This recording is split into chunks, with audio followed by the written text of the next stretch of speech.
Student, Assalamu alaikum. How are you? Hope you will be fine.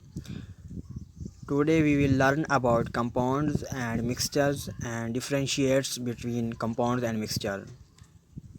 Okay. Okay तो आज का जो हमारा टॉपिक है फंडामेंटल ऑफ केमिस्ट्री का मतलब कि हम लोग क्लासिफिकेशन ऑफ मैटर पढ़ रहे थे, जिनमें से हमने पहले सब्सटेंस पढ़ा कि सब्सटेंस हमारे पास क्या होता है। सब्सटेंस मतलब कि सब्सटेंस हमने पढ़ा था कि प्योर फॉर्म ऑफ मैटर, मतलब कि फिर हमने ये भी पढ़ा था कि प्योर फॉर्म क्या होती है। ठीक है, तो सब्सटेंस हमने पढ़ा था। उसके साथ हमने क्या पढ़ा, उसके साथ बच्चे हमने पढ़ा था कि एलिमेंट्स क्या होता है। ठीक है, एलिमेंट्स एक ऐसा सब्सटेंस था जिसका नंबर ऑफ एटम भी सेम हो, एटॉमिक नंबर भी सेम हो और वो फर्दर मतलब कि केमिकल प्रोसेस से डिकम्पोज ना हो सके। ये हमने पढ़ा था, एलिमेंट्स पढ़ा था। ठीक है, तो उसके बाद बच्चे आज हम लोग पढ़ेंगे कंपाउंड्स के हमारे पास कंपाउंड्स क्या होता है। ठीक है, कंपाउंड्स के साथ साथ और हम लोग पढ़ेंगे कि मिक्सचर क्या होता है। पहले हमने क्या पढ़ा था कि जो प्योर फॉर्म ऑफ मैटर होती है उसे हम सब्सटेंस कहते हैं, लेकिन जो हमारे पास इम्प्योर फॉर्म होती है, जो ना खालिस फॉर्म ऑफ मैटर होती है, उसको हम क्या कहते थे, मिक्सचर कहते थे। ठीक है, और आगे हम लोग मिक्सचर की जो दो टाइप्स हैं, हेट्रोजीनियस और होमोजीनियस, ये भी हम पढ़ेंगे। ठीक है, तो पहले हमारा जो अगर हम क्लासिफिकेशन ऑफ मैटर्स में देखें तो सब्सटेंस की हमारा मुकम्मल हो गया और उसकी जो एक क्लास थी एलिमेंट्स वो मुकम्मल हो चुकी है। आज हम कंपाउंड्स के बारे में पढ़ेंगे और हेट्रोजीनियस और होमोजीनियस के बारे में पढ़ेंगे। ठीक है, तो काइंडली इधर उधर की तवज्जो छोड़ दें और लेक्चर पे तवज्जो दें। अच्छा, तो आज का जो हमारा मेन टॉपिक था वो हमारा है कंपाउंड। मतलब कि हमने पढ़ा था कि सब्सटेंस की दो टाइप थी हमारे पास, कंपाउंड और एलिमेंट हम ऑलरेडी पढ़ चुके हैं, और कंपाउंड देखते हैं क्या चीज़ है। ठीक है, कंपाउंड बेसिकली हमारे पास is a substance in which two or more element chemically combine in a fixed ratio. मतलब कि बच्चे हम कह सकते हैं कि जब दो या दो से ज़्यादा एलिमेंट्स केमिकली कंबाइन मतलब कि आपस में रिएक्शन करके एक फ़िक्स रेशियो के साथ रिएक्ट करते हैं, तो जो नया एक सब्सटेंस बनता है, नया प्रोडक्ट बनता है, उसे हम क्या कहते हैं, कंपाउंड कहते हैं। ठीक है, तो बच्चे फ़िक्स रेशियो के बारे में ऑलरेडी हम बहुत मरतबा पढ़ चुके हैं कि फ़िक्स रेशियो क्या होती है। मज़ीद हम एक मरतबा और पढ़ लेते हैं कि फ़िक्स रेशियो क्या है। ठीक है, सपोज़ हमारे पास क्या है, वाटर का मालिक्यूल है H2O, मतलब कि मालिक्यूल भी है, ये एक एलिमेंट्स भी है और हमारे पास एक कंपाउंड भी है। ठीक है, तो हम देखते हैं कि इनकी फ़िक्स रेशियो कैसा है। जैसे कि आपको पता है कि अगर हम देखें तो वाटर का मालिक्यूल जो कंपाउंड जो हमारे पास है वो दो हाइड्रोजन और एक ऑक्सीजन के मिलने से हमारे पास बना है। ठीक है, तो हम मतलब कि जब दो हाइड्रोजन और एक ऑक्सीजन मिलेगा तो तभी हमारे पास वाटर मिलेगा। जब इनकी रेशियो में इनके मोल में कमी बेशी करेंगे तो ये कोई और कंपाउंड बनेगा। ठीक है, तो हम इसको मज़ीद सिंप्लीफाई करके देख लेते हैं। लाइक हमारे पास देख लें, हाइड्रोजन के हमारे पास दो एटम है। ठीक है, और ऑक्सीजन का हमारे पास एक है। ठीक है, अगर हम हाइड्रोजन का एटॉमिक नंबर देखें तो हमारे पास 1 है और ये दोनों है। ठीक है, और ऑक्सीजन का देखें तो ऑक्सीजन का हमारे पास कितना है, 16 है। कितना बचे, 16 और फिर ये 16 आ जाएगा, इससे मल्टीप्लाई 2 1 से मल्टीप्लाई करेगा तो हमारे पास 2 आ जाएगा। ठीक है, तो हमारे पास 2 और 16 आ जाएगा। अगर हम इसको रेशियो में देखें, मज़ीद सिंप्लीफाई करके देखें तो हमारे 2 1 2 और 2 8 16 हमारे पास आ जाएगा। ठीक है, तो जब हम देखें कि हाइड्रोजन और ऑक्सीजन हमारे पास 1 और 8 रेशो से मिलेंगे तो हमारे पास क्या बनेगा, वाटर का कंपाउंड बनेगा। ठीक है, I hope you will understand about fix ratio, और ऑलरेडी हम पहले भी बहुत मरतबा पढ़ चुके हैं कि फ़िक्स रेशो क्या होती है। ठीक है, अच्छा, ये बात तो हो गई थी फ़िक्स रेशियो के बारे में, लेकिन अब हम पढ़ेंगे कि केमिकली कंबाइन कैसे करते हैं। लाइक आप देख लें कि हमारे पास एग्जांपल है कार्बन की और ऑक्सीजन की। ठीक है, जब ये रिएक्ट करेंगे तो कार्बन डाइऑक्साइड बनती है। ठीक है, आप देखें कि हमारे पास कार्बन था, एक ऑक्सीजन था, ये दो अलग एलिमेंट थे जिन्होंने आपस में क्या किया, केमिकली कंबाइन हुए। ये आपस में क्या हो रहे हैं, अब केमिकली कंबाइन हो रहे हैं, आपस में रिएक्ट कर रहे हैं स्टेबल होने के लिए। ठीक है, तो हमारे पास जो कंपाउंड बना हुआ हमारे पास क्या बना, प्रोडक्ट बना हुआ हमारे पास कार्बन डाइऑक्साइड बना। ठीक है, तो कंपाउंड में बच्चे ये होता है कि जब कोई एलिमेंट्स आपस में रिएक्ट कर रहे होते हैं तो वो क्या करते हैं, वो मतलब कि जब रिएक्ट करके दूसरे प्रोडक्ट में चेंज हो जाते हैं तो वो अपनी क्या करते हैं, प्रॉपर्टीज़ खो देते हैं। लाइक मतलब कि यहाँ पर अगर ये कोई और चीज़ है तो वहाँ पर इसकी कोई और प्रॉपर्टी होगी, मतलब कि इसकी प्रॉपर्टी कोई और, ये अपनी प्रॉपर्टी लॉस कर देते हैं। लाइक अगर इसकी हम मिसाल लेते हैं, हमारे पास कार्बन जो है, कार्बन हमारे पास क्या कोक है। ठीक है, ऑक्सीजन हमारे पास बच्चे क्या है, गैस है।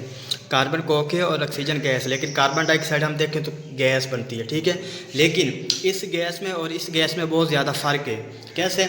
लाइक आप देख लें, कार्बन डाइऑक्साइड को हम जो है जब रिस्पिरेशन के अमल में जब सांस लेते हैं तो उसके अमल में क्या करते हैं, एक्सहेल करते हैं, मतलब कि बाहर निकालते हैं बॉडी से, ठीक है। लेकिन अगर हम इस ऑक्सीजन की भी बात करें, इस गैस की बात करें, तो इसको हम क्या करते हैं, इनहेल करते हैं, बॉडी के अंदर ले जाते हैं, ठीक है। तो मज़ीद ये तो केमिकल कंबाइन हो गए, और मतलब कि किस तरह आपस में दो या दो से ज़्यादा एलिमेंट कंबाइन करके अपनी मतलब कि प्रॉपर्टीज़ खो देते हैं, ठीक है। तो अब हम इसकी रेशो देख लेते हैं कि इसकी रेशो क्या है। हमारे पास कार्बन है और ऑक्सीजन है। कार्बन हमारे पास, इसका एटॉमिक नंबर हमारे पास 12 है, और ऑक्सीजन हमारे पास 2 है, और इसका एटॉमिक नंबर कितना 16 है, ठीक है। 216 हमारे पास 32 बन गया बच्चे, और 12 1 आर 12 बन गया, ठीक है। अगर हम इसका देखें तो 4 3 आर 12 हो गया, और 4 8 आर 32 बन गया, मतलब कि ये इसको मज़ीद हमने सिंप्लीफाई किया। तो अगर हम देखें 3 और 8 की रेशो से जब कार्बन और ऑक्सीजन आपस में मिलेंगे तो हमारे पास क्या बनेगा, कार्बन डाइऑक्साइड बनेगा। क्या बनेगा, कार्बन डाइऑक्साइड बनेगा। Hope you will be understand about definition of compound, the substance in which 2 or more elements chemically combine in a fixed ratio to form a compound, ठीक है। मतलब कि जब भी कोई दो एलिमेंट्स आपस में केमिकली कंबाइन करते हैं इन फिक्स रेशो से तो हमारे पास कंपाउंड बनता है, और जब ये बन जाता है तो ये अपनी क्या पहली वाली जो इनकी प्रॉपर्टी होती है वो अपनी लॉस कर देता है, पहली वाली प्रॉपर्टीज इनकी नहीं रहती। ओके, तो बच्चे नेक्स्ट हम पे देखते हैं कि कंपाउंड की जो हमारे पास टाइप्स हैं, टाइप्स के बारे में पढ़ेंगे। अगर हम इसकी टाइप्स देखें तो इसकी मेन टाइप्स हमारे पास दो हैं, आयनिक कंपाउंड और कोवेलेंट कंपाउंड। तो बच्चे आयनिक कंपाउंड हमारे पास ऐसे कंपाउंड्स होते हैं जो कि हमारे पास आयनिक बॉन्ड के रिजल्ट में बनते हैं। मतलब कि जब दो हमारे पास एटम, दो एलिमेंट्स आपस में रिएक्ट करते हैं, केमिकली कंबाइन होते हैं, ठीक है, तो ऐसे जिनमें आयनिक बॉन्ड बनता है उसको क्या कहते हैं, हम आयनिक कंपाउंड कहते हैं। और आयनिक बॉन्ड क्या होता है कि जब कोई भी एटम एलिमेंट्स अपना पूरा इलेक्ट्रॉन किसी दूसरे को दे देता है तो उसके नतीजे में जो बॉन्ड बनता है उसके यहाँ क्या बनते हैं, हम आयनिक बॉन्ड बोलते हैं, ठीक है। तो लाइक हमारे पास देख ले NaCl, इसके बारे में हम पहले भी बहुत सारी एग्जाम्पल इसके बारे में पढ़ चुके हैं। हमारे पास क्या होता है बच्चे के, सोडियम जो हमारे पास होता है इसके आउटर मोस्ट शेल में 1 इलेक्ट्रॉन होता है, और इसके आउटर मोस्ट शेल में 7 इलेक्ट्रॉन होते हैं। इसे अपना स्टेबल होने के लिए 1 इलेक्ट्रॉन की ज़रूरत है, इसे अपने स्टेबल होने के लिए वाला इलेक्ट्रॉन किसी को देने की ज़रूरत है, ठीक है। तो ये क्या करेगा, अपना इलेक्ट्रॉन क्या करेगा, क्लोरीन को दे देगा। जब इलेक्ट्रॉन क्लोरीन को दे देगा तो इस पर कौन सा चार्ज आ जाएगा, पॉजिटिव चार्ज आएगा, और क्लोरीन पर ये एक्सेप्ट करेगा, इस पर कौन सा चार्ज आएगा, नेगेटिव चार्ज आ जाएगा, ठीक है। तो इन दोनों की डिफरेंट चार्ज की वजह से क्या होगी, फोर्स ऑफ अट्रैक्शन होगी। फोर्स ऑफ अट्रैक्शन की वजह से ये क्या हो जाएंगे, आपस में अट्रैक्ट करेंगे, और अट्रैक्ट करने की वजह से आप इनमें एक बॉन्ड बन जाएगी, जिस बॉन्ड को हम कहते हैं आयनिक बॉन्ड कहते हैं। क्या कहते हैं, आयनिक बॉन्ड। और अगर हम देखें तो NaCl जो हमारे पास है आयनिक बॉन्ड के नतीजे पर बना है, तो इसके नतीजे इसलिए हम NaCl को क्या कह सकते हैं, ये हमारे पास क्या है, आयनिक कंपाउंड है। क्या है, आयनिक कंपाउंड हैं, ठीक है। तो बच्चे मज़ीद अगर हम देखें आयनिक कंपाउंड को हम मॉलिक्यूलर फार्मूला से ज़ाहिर नहीं कर सकते, क्यों नहीं कर सकते वो हम आगे पढ़ेंगे। और साथ में अगर हम देखें तो मतलब कि आयनिक कंपाउंड क्या करते हैं, 3 डिमेंशनल लैटिस बनाते हैं। क्या बनाते हैं, दे फॉर्म 3 डिमेंशनल लैटिस। आप देखते हैं कि ये 3 डिमेंशनल लैटिस क्या होता है, मतलब कि हमारे पास 3 डिमेंशनल लैटिस हम कहते हैं कि अपोजिट चार्ज होते हैं एक दूसरे के इर्द गिर्द, बहुत सारे अपोजिट चार्ज होते हैं। लाइक हम देख लें हमारे पास मतलब अपोजिट चार्ज एक दूसरे को घेरे हुए होते हैं। लाइक देख लें positive negative, positive negative, negative positive, negative positive negative, ये इन चार्ज ने एक दूसरे को क्या हुआ, घेरा हुआ है, ठीक है। तो इनके नतीजे में क्या होता है कि जो फोर्स ऑफ अट्रैक्शन होती है वो बहुत स्ट्रॉन्ग हो जाती है, और जिसकी वजह से इनका जो मेल्टिंग पॉइंट और बॉइलिंग पॉइंट क्या हो जाता है, हाई हो जाता है। क्या हो जाता है, यही वजह है कि आयनिक कंपाउंड या का मेल्टिंग और बॉइलिंग पॉइंट हाई होता है, क्योंकि इनके दरमियान जो फोर्स ऑफ अट्रैक्शन है वो बहुत मजबूत होती है, जिसको ब्रेक करने के लिए हमें हाई टेम्परेचर दर्जा हरारत चाहिए होता है। 3 डिमेंशनल लेटर्स का पता चल गया क्या होता है। 3 डिमेंशनल लेटर मतलब कि opposite charge covering each other like this, ठीक है। आगे जो हम इसको देखते हैं कि रिप्रेजेंट कैसे किया जाता है, जो हमारे पास आयनिक कंपाउंड है उसको रिप्रेजेंट करने के लिए हम फार्मूला यूनिट इस्तेमाल करते हैं, क्योंकि अभी हमारे टॉपिक में शामिल नहीं है। नेक्स्ट इंशाल्लाह इस फार्मूला यूनिट का पूरा टॉपिक आएगा, वहाँ पर हम इसको डिटेल से एक्सप्लेन करेंगे, ठीक है। अगर हम इसकी एग्जांपल ले लेते हैं, हमारे पास NaCl हो गया, KBr हो गया, ये तमाम के तमाम फार्मूला यूनिट हैं, ठीक है, जिससे आयनिक कंपाउंड को जाहिर किया गया है। ओके हो गया।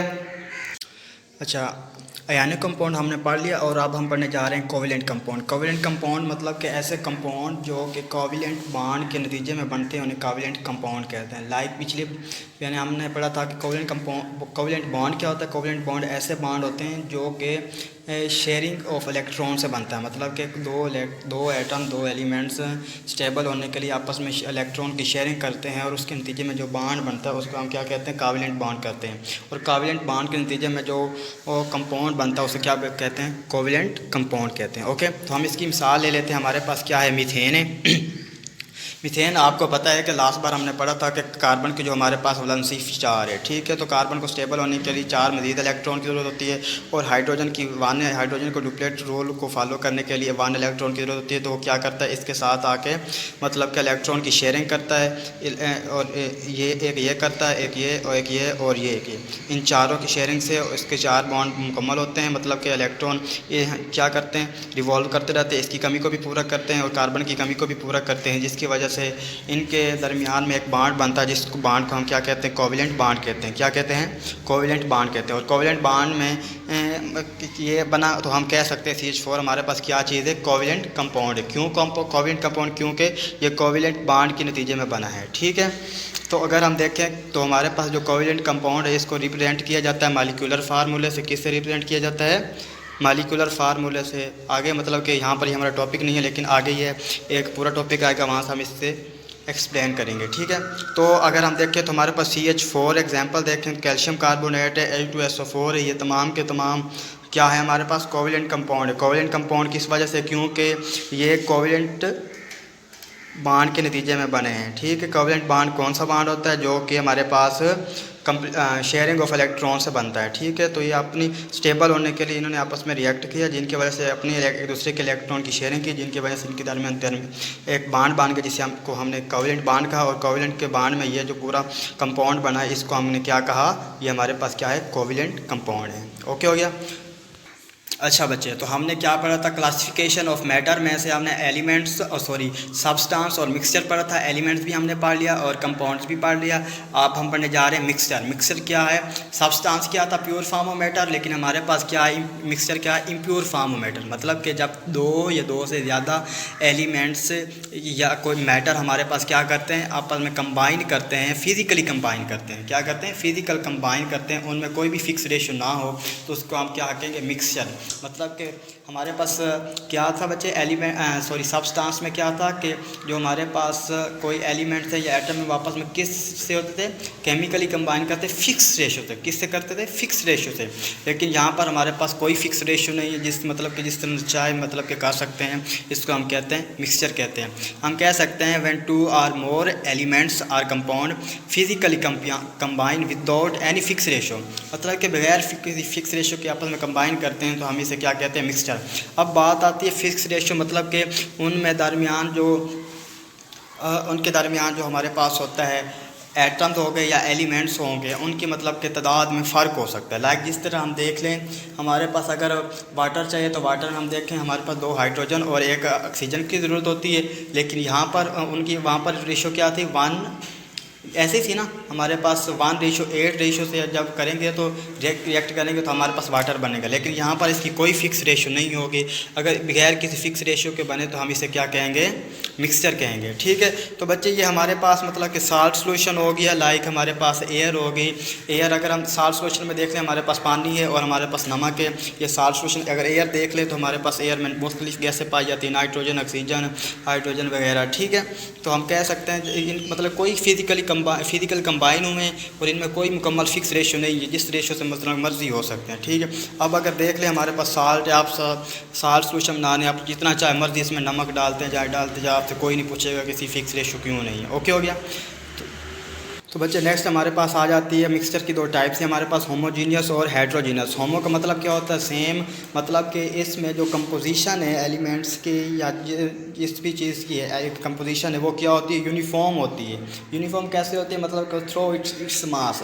लाइक अगर हम इधर से देख लें, आप देख सकते हैं कि ये जो हमारे पास सोल्यूशन या मिक्सचर है, इसमें आप देख सकते हैं जिन मतलब कंपोजिशन मतलब जिन चीज़ों से मिलकर ये हमारे पास बना गया है, जिन चीज़ से ये मिक्सचर बना गया है, उसकी मतलब के पूरे हमारे पास सोल्यूशन में ये पूरे पूरे मिक्सचर में उसकी क्या होगी, यूनिफॉर्म होगी। ठीक है, क्या होगी, यूनिफॉर्म। लेकिन अब हेट्रो का मतलब क्या होता है, डिफरेंट होती है। तो इसमें मतलब कि जो कंपोजिशन है इस वो क्या होती है, डिफरेंट होती है। लाइक आप देख लें कि अगर यहाँ पर ऊपर देख ले और नीचे देख ले, मतलब कि बहुत ज़्यादा फ़र्क है।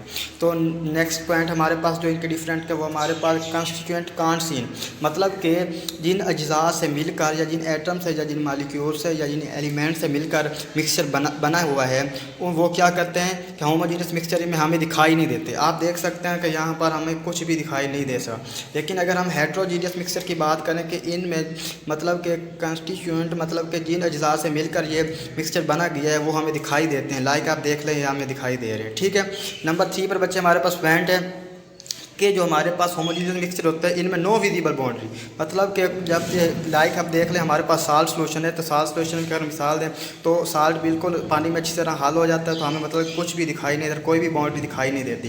तो इसको हम क्या कहेंगे, हम होमोजेनियस मिक्सचर कहेंगे।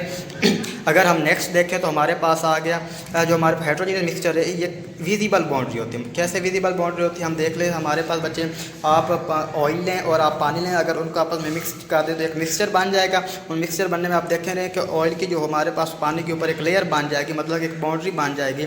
इसको हम क्या कहेंगे, कौन सा मिक्सचर है हमारे पास, हेट्रोजीनियस मिक्सचर है। ओके हो गया। तो बच्चों आज का जो हमारा आखिरी टॉपिक है और बहुत ही इंपॉर्टेंट टॉपिक है, different between compound and mixture. ये 2007 में भी 2017 में भी 2017 में भी ये सवाल आ चुका है, लॉन्ग क्वेश्चन आ चुका है। ठीक है, तो आप लोगों ने इसे अच्छी तरह करना है, क्योंकि ये लॉन्ग के लिहाज से और शार्ट के दोनों के लिहाज से different between compound and mixture और कंपाउंड में जो फ़र्क है बहुत ही अहम क्वेश्चन है। तो हम देख लेते हैं इसमें जो डिफरेंस क्या है, फ़र्क क्या है। ठीक है, तो नंबर 1 पर कंपाउंड हमारे पास क्या होते हैं, जब दो या दो से ज़्यादा एलिमेंट्स केमिकली कंबाइन करते हैं। क्या करते हैं, मतलब कि खुद को स्टेबल करने के लिए केमिकल कंबाइन करते हैं, उससे रिएक्ट करते हैं तो दूसरा कंपाउंड बनाते हैं। इसका हम क्या कहते हैं, केमिकल कम्बिनेशन कहते हैं। अगर हम मिक्सचर की बात करें तो अभी हमने मिक्सचर के बारे में भी पढ़ा कि मिक्सचर क्या होता है कि इसमें दो या दो से ज़्यादा एलिमेंट्स क्या करते हैं, फिजिकली कंबाइन करते हैं विदाउट एनी फिक्स रेशो। किसके साथ, without any fix ratio, physically combine करते हैं। ठीक है, तो इसका हम क्या कहते हैं, मिक्सचर हो गया। ये तो इनकी डेफिनेशन होगी। नेक्स्ट हम देख लेते हैं कंस्टिट्यूएंट लॉस प्रॉपर्टीज़, मतलब कि क्या करते हैं कंपाउंड में क्या होता है कि जिन अज्जा से, जिन चीज़ों से, जिन एटम एलिमेंट्स से मिलकर जो हमारे पास कंपाउंड बना है वो अपनी प्रॉपर्टी लॉस कर देगा। कैसे लॉस कर देगा, हम मिसाल ले लेते हैं। हमारे पास हाइड्रोजन और ऑक्सीजन के केमिकली कंबाइन होने से हमारे पास क्या बनता है, वाटर बनता है। अगर हम बच्चे देख लें तो ऑक्सीजन हमारे पास क्या है, गैस है, हाइड्रोजन भी हमारे पास गैस है। ठीक है, लेकिन अगर हम वाटर देख लें तो वाटर हमारे पास क्या है, लिक्विड है। तो क्या होगा, जब इन एलिमेंट्स ने आपस में केमिकल कंबाइन हुए तो इनके नतीजे में जो प्रोडक्ट बने उसमें क्या जाकर इनने अपनी प्रॉपर्टी लॉस कर दी। पहले ये गैस थी, आगे जाकर क्या हो गया, लिक्विड हो गए। तो कंपाउंड क्या होते हैं, अपनी प्रॉपर्टीज़ लॉस कर देते हैं। लेकिन मिक्सचर में ऐसा नहीं होता। मिक्सचर में ऐसा क्यों नहीं होता कि अपनी प्रॉपर्टीज़ जो होते हैं एलिमेंट्स लॉस क्यों नहीं करते, वजह ये अब देख लें। हमने क्या मिसाल ली थी यहाँ पर शरबत की, कि मिक्सचर क्या है, हमारे पास शरबत है। ठीक है, अगर आप देख लें शरबत में आप मतलब कि शरबत आपके पास पहले मीठा ना, शुगर जो कि है हमारे पास चीनी है, वो पहले हमारे पास अज्जा शुगर से या चीनी से मिलकर हमारे पास मिक्सचर बना है। ठीक है, तो चीनी तो ऑलरेडी मीठी है, लेकिन जब हमारे पास मिक्सचर बन जाएगा तो वो भी क्या होगा, मीठा ही रहेगा। वो अपनी प्रॉपर्टी चेंज नहीं करेगा, उसकी प्रॉपर्टी वही रहेगी। ठीक है, नंबर 3 पर हमारे पास बच्चे आता है फिक्स रेशो। हमने पहले भी डिफाइन किया है कि हमारे पास कंपाउंड में क्या होता है, केमिकली कंबाइन एलिमेंट करते हैं फिक्स रेशो से। फिक्स रेशो के बाद में आपको हमने पहले बता दिया है कि हमारे पास अगर देख लें वाटर की देख लें तो हमारे पास 1:8 रेशो से जब हाइड्रोजन ऑक्सीजन मिलेंगे तो हमारे पास कंपाउंड बनेगा, अदरवाइज कोई और चीज़ बन जाएगा। ठीक है, तो ये हमारे पास फिक्स रेशो थी। लेकिन जो हमारे पास मिक्सचर होता है इसमें फ़िक्स रेशो का कोई कंसेप्ट नहीं है। ठीक है, आपको पता है कि हमारे पास आप शरबत बना रहे हैं। ठीक है, शरबत बनाने के दौरान आपने क्या किया, आपने मतलब कि पानी में चीनी डालते गए जितना आपका दिल करे आप डाल सकते हैं। आपको तो सिर्फ मीठा चाहिए।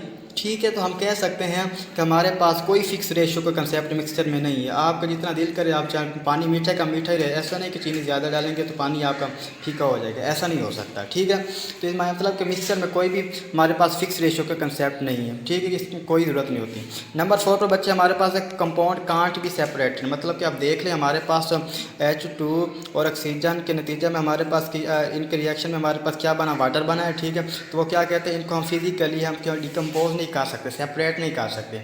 लेकिन हमारे पास कंपाउंड मिक्सचर में ये बात अलग होती है। मिक्सचर में हम जो हमारे पास इन चीज़ से मिला कि अब मिक्सचर बना उसको हम अलग कर सकते हैं। लाइक आप देख रहे हैं हमारे पास शरबत बना हुआ है, ठीक है, तो हम शरबत को क्या कर सकते हैं, पानी को बॉयल करके उससे मतलब चीनी वगैरह अलग कर सकते हैं। मिक्सचर से हम क्या करते हैं, मिक्सचर से को हम क्या कर सकते हैं, सेपरेट कर सकते हैं, ठीक है। साथ में मतलब कि हमारे पास जो कंपाउंड होते हैं, कंपाउंड हमारे पास होमोजीनियस हो सकते हैं। होमोजीनियस और हेट्रोजीनियस के बारे में डिफरेंट अभी हमने पढ़ा है। लेकिन जो हमारे पास मिक्सचर होते हैं वो हमारे पास होमो भी हो सकते हैं और हेट्रो भी हो सकते हैं। लेकिन हमारे पास जो कंपाउंड है सिर्फ और सिर्फ क्या होते हैं, होमोजीनियस मिक्सचर होते हैं, ठीक है। मिक्सचर हमारे पास होमो भी हो सकते हैं, हेट्रो भी हो सकते हैं, लेकिन कंपाउंड ओनली क्या होते हैं हमारे पास, ओनली हमारे पास होमोजीनियस हो सकते हैं, ठीक है। अब बात आती है कि कंपाउंड का फिक्स मेल्टिंग पॉइंट और बॉइलिंग पॉइंट होता है, लेकिन मिक्सचर का ऐसा नहीं होता। वजह क्यों है, क्योंकि हमने क्या पढ़ा था, होमोजीनियस कंपाउंड में हमारे पास क्या था, फिक्स रेशियो थी। फिक्स रेशियो के भी नाम पर उनमें क्या होगी, उनमें फोर्स और ट्रैक्शन मजबूत होगी, जिसकी वजह से उनका मेल्टिंग पॉइंट और बॉइलिंग पॉइंट डिफरेंट मतलब कि फिक्स होगा, ठीक है। लेकिन यहाँ पर मिक्सचर में कोई फिक्स रेशियो का कंसेप्ट नहीं था, तो इनका मेल्टिंग पॉइंट और बॉइलिंग पॉइंट वो भी हमारे पास कोई फिक्स नहीं होता, मुख्तलिफ हो सकता है। Dear students, hope you will be understand about compounds and classification of matters। अगर आपको कोई चीज़ समझ ना आई हो तो आप पूछ सकते हैं, लेकिन काइंडली अगर आपको समझ आ गई हो तो चैनल को सब्सक्राइब करना और कमेंट करना, लाइक करना ना भूलिएगा। नेक्स्ट लेक्चर तक सबके लिए अल्लाह हाफिज़, अपना ख्याल रखिएगा।